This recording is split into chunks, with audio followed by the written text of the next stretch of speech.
And the virtual cash Bitcoin continues to impress in the global financial arena. For the first time, a university in the UK has decided to accept the digital currency for tuition fees. That's as the future of the cryptocurrency is being discussed at a conference in Miami. Our correspondent, Marianne Boring, has been listening to some of the forecasts.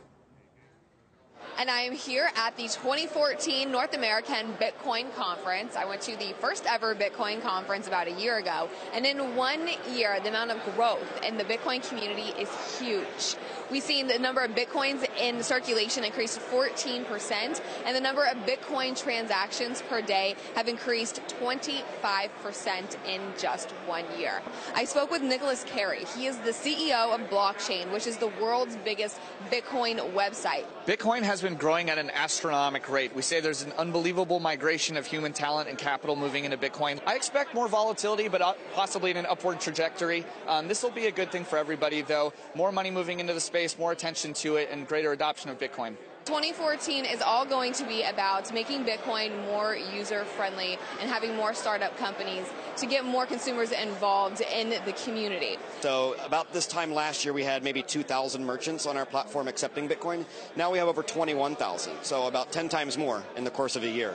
And so I think the trend is going to continue. More and more merchants are seeing the value that Bitcoin can bring to their business. Government regulation is a big threat to Bitcoin businesses. The regulatory environment is unclear, unpredictable, and it's already put a lot of businesses out of business. Regulating Bitcoin, however, would essentially be endorsing it, so there are a lot of governments that are using a hands-off approach. Despite this threat, everyone here seems to agree that the Bitcoin floodgates have been opened and that Bitcoin is here to stay. In Miami Beach, Florida, Marianne Boring, RT. But it's not all rosy for Bitcoin. It's been criticized for being the perfect platform for black market trade. And experts warn it may be a bubble that's about to burst. Jan Bindel from the Institute for Leadership and Sustainability says many people use the virtual currency in protest against the world's banking system.